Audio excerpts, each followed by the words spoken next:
ওই সময় শিবিরের কেউ ক্যাম্পাসে, ঢাকা বিশ্ববিদ্যালয় ক্যাম্পাসে প্রকাশ্যে শিবির পরিচয় দিয়ে যদি কাজ করত, তাহলে সে আসলে জীবিত থাকতে পারত? অথবা তখন আপনারা কি তার পাশে দাঁড়াতে পারতেন?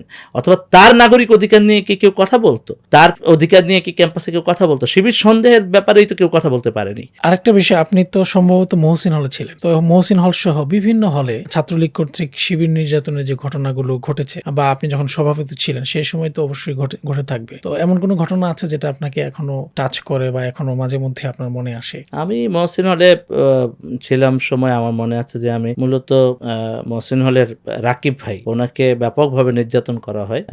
একেবারে ওনার রুম থেকে মহসিন হলের যে টিভি রুমটা আছে ওইটা ফেলে দেওয়া হয়। তারপর উনি নিচে আবার টিভি রুম থেকে আবার নিচে নেমে উনি সিনেট বিল্ডিং পর্যন্ত, কোন সিনেটের গেট পর্যন্ত কোন রকম যায়, আবার ওনাকে টেনে হেসড়ে নিয়ে গিয়ে হলে নির্যাতন করা হয় এবং ব্যাপক নির্যাতন করা হয় রাকিব ভাইকে। আমি ওই সময় হল থেকে বের হয়ে যাই। আসলে এই ধরনের ঘটনা, এটা খুব বড় একটা ঘটনা ঢাকা বিশ্ববিদ্যালয় ক্যাম্পাসে। এটা বেশ আলোচিত হয়েছে কি করে একজন শিক্ষার্থীকে, মহসিন হলের ছাত্রকে, উনি মরেও যেতে পারতেন। এখনো ওনার পা আসলে পুরোপুরি রিকভার হওয়ার সুযোগ তো নেই, একেবারে হাড়গুলো গুরু হয়ে গেছে। তো এই যে এই সাফারিংসটা তো মনে আছে। আর বিশেষত আমার মনে আছে যে 17 সালে আমি যখন বিশ্ববিদ্যালয়ের সেক্রেটারি, তখন এই আমাদের এফরমান হলে একেবারে ছাদের মধ্যে ফেলে দিবে এই হুমকি দিয়ে বলেছে যে শিবিরের সাথে কারা জড়িত নাম বলতে, কারা কারা শিবির করে। এইরকম নির্যাতনের ঘটনা, মানে অনেক নির্যাতনের ঘটনা সাক্ষী আমরা আসলে ক্যাম্পাসে। তো এইরকম ঘটনাগুলো মনে পড়ে আর কি, এবং ওই মাসে আমরা আসলে কেউ ঘুমাইতে পারি নাই।